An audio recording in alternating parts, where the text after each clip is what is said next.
Hatim tie अपनी सखावत दिया दिली के सबब पूरे अरब में मशहूर था, लेकिन यमन का बादशाह खुद को हातिम टाई से ज़्यादा सखी समझता था और वो बहुत रहमदिली और सखावत में मशहूर था। सखावत और रहमदिली के सबब उस बादशाह को बख्शिश का मालिक कहना गलत नहीं होगा। उसमें सारी खूबियाँ थीं, मगर एक चीज़ से वो खुद को महफूज ना रख सका और वो चीज़ थी हसद।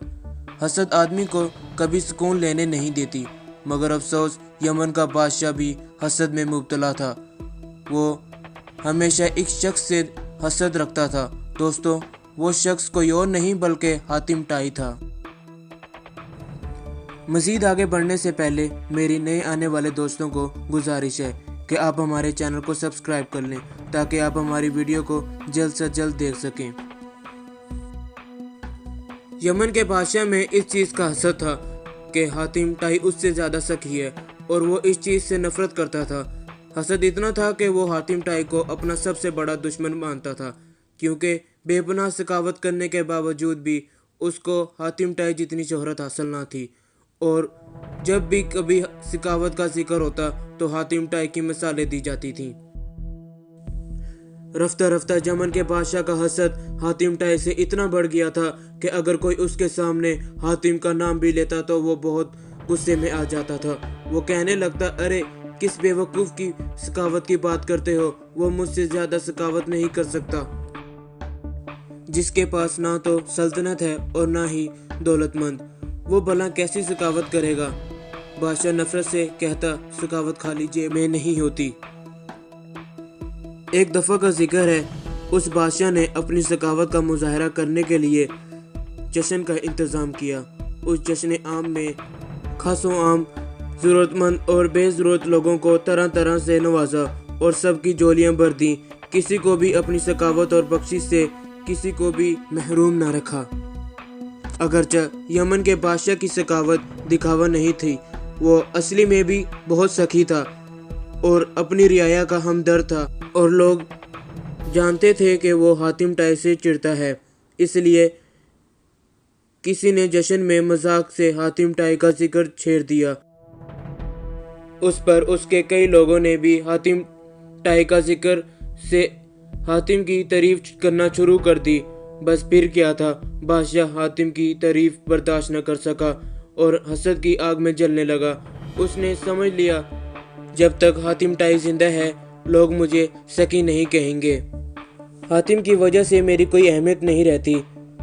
हातिम के जीते जी मैं कभी भी हातिम जितनी शोहरत हासिल नहीं कर सकूंगा, हालांकि मैं हातिम से ज़्यादा माल व शौकत रखता हूँ।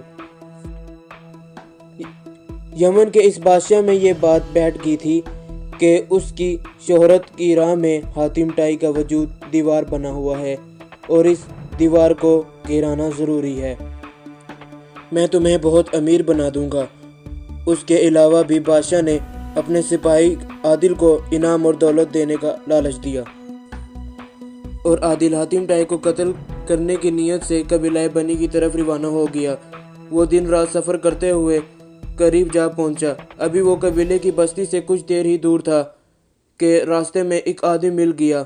वो देखने में बहुत खूबसूरत, बाइखलाक और मिलनसार दिखाई देता था।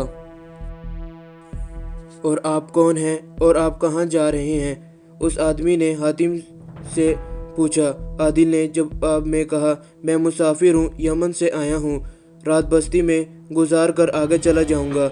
अगर आप मुझे उस आदमी ने कहा। आदिल ने सोचा कि उस आदमी से हातिम के बारे में मालूमात हासिल हो सकती हैं। चुनाचा वो उसके साथ चल पड़ा। आदिल की तरह वो आदमी भी नौजवान था। वो नौजवान आदमी को मेहमान बनाकर अपनी बस्ती में अपने घर ले आया। घर आते ही उसने आदिल के लिए अच्छे अच्छे खाने पकवाए और उसकी खातिर में कोई कमी ना छोड़ी। आदिल उसकी खुशखलकी और मेहमान नवाजी से बहुत खुश हुआ। उस नौजवान ने रात भर आदिल की बड़ी खातिर नवाजी की, फिर भी माफ़ी मांग ली। ए मेहरबान, घर में जो कुछ था मैंने आपकी खिदमत में पेश कर दिया। नौजवान ने आगे से कहा, मुझे बहुत अफसोस है कि मुझे आपकी खिदमत में मेहमान नवाजी करने का मौका हासिल ना हुआ। सुबह आदिल को नाश्ता दिया गया। عادل نے اب موزبان سے روانگی کی اجازت مانگی۔ نوجوان نے آگے سے کہا، اتنی جلدی بھی کیا ضرورت ہے؟ چند دن آپ میرے غریب خانے میں قیام فرمائیں۔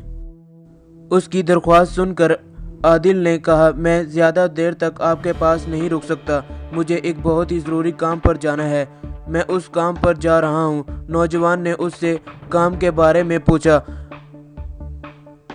مجھے بتائیے، کیا پتہ میں آپ کی اس میں کچھ مدد کر سکوں۔ عادل نے کہا، یہ ایک راز ہے جو میں کسی کو نہیں بتا سکتا۔ جس پر نوجوان نے کہا، اب مجھے وہ راز بتائیں، کیا پتہ میں اس راز میں آپ کی کچھ مدد کر سکوں۔ جس کا جواب دیتے ہوئے عادل نے کہا، مجھے حاتم ٹائی کا خون کرنا ہے۔ یہ بات سن کر نوجوان ہنسنے لگ گیا۔ جس پر عادل نے کہا، میں مذاق نہیں کر رہا ہوں، مجھے حاتم کا خون کرنا ہے اور میں یمن کے بادشاہ کے کہنے پر ادھر آیا ہوں۔ یہ بات سن کر نوجوان نے کہا، میں ہی ہوں وہ حاتم جس کو تم تلاش کر رہے ہو۔ اگر تم مجھے مارنے آئے ہو تو تم ابھی مجھے مار دو۔ یہ بات سن کر حاتم نے اپنی تلوار نکال کر اسے دے دی اور عادل کے سامنے زمین پر بیٹھ گیا اور گردن جھکا لی۔ عادل نے کہا، میں مذاق نہیں کر رہا ہوں، مجھے تو صرف حاتم کا سر چاہیے۔ اس نوجوان نے پھر کہا، میں حاتم ہوں، دیر مت کریں، میرا سر کاٹ کر اپنے بادشاہ کے پاس لے جائیں۔ عادل یہ سب جان کر حیران رہ گیا اور اس نوجوان کو آنکھیں پھاڑ پھاڑ کر دیکھنے لگ گیا۔ اس کو بالکل یقین نہیں ہو رہا تھا کہ وہ حاتم ہی ہے۔ یہ مذاق کر رہا ہے۔ حاتم ٹائی سر جھکائے اس کے آگے بیٹھا رہا۔ یہ بات عادل کے دل پر لگی اور وہ سوچنے لگا، غضب خدا کا، میں جس کو قتل کرنے آیا ہوں وہ اتنا بااخلاق اور بلند کردار آدمی ہے، اسے قتل کرنا سخت ترین گناہ ہوگا۔ اس اخلاق اور سچے آدمی پر اپنی جان قربان کر دینی چاہیے۔ عادل اس وقت پورا ہل چکا تھا۔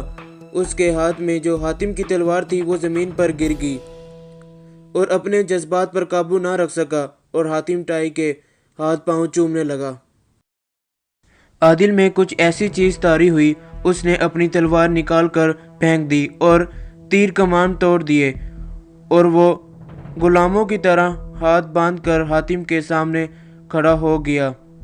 عادل نے حاتم سے کہا، اے نوجوان، تیری حقیقت جاننے کے بعد میں اب تجھے قتل نہیں کر سکتا۔ عادل حاتم کے گلے ملا اور اس سے رخصتی مانگ کر واپس یمن چلا گیا۔ جب عادل بادشاہ کے پاس آیا تو بادشاہ نے عادل کی شکل دیکھ کر اندازہ لگا لیا تھا کہ وہ اپنے کام میں ناکام ہو کر واپس آیا ہے۔ بادشاہ نے پوچھا، عادل تیرے ہاتھ خالی کیوں ہیں؟ تیرے پاس حاتم ٹائی کا سر کیوں نہیں؟ عادل نے کہا، میں معافی چاہتا ہوں کہ میں اس کی جان نہ لے سکا۔ بادشاہ نے کہا، ارے کم وقت، میں نے سارا ماجرا سنا۔ بادشاہ نے عادل کو کہا کہ شاید حاتم ٹائی تجھ سے زیادہ بہادر نکلا۔ اس پر عادل نے پہلے بادشاہ کی تعریف کی اور اس کے بعد کہا، اے بادشاہ، تو چاہے تو میری جان لے لے، لیکن حاتم خوش اخلاق اور اپنی سخاوت کی وجہ سے مشہور ہے، وہ اتنا عقل مند انسان ہے۔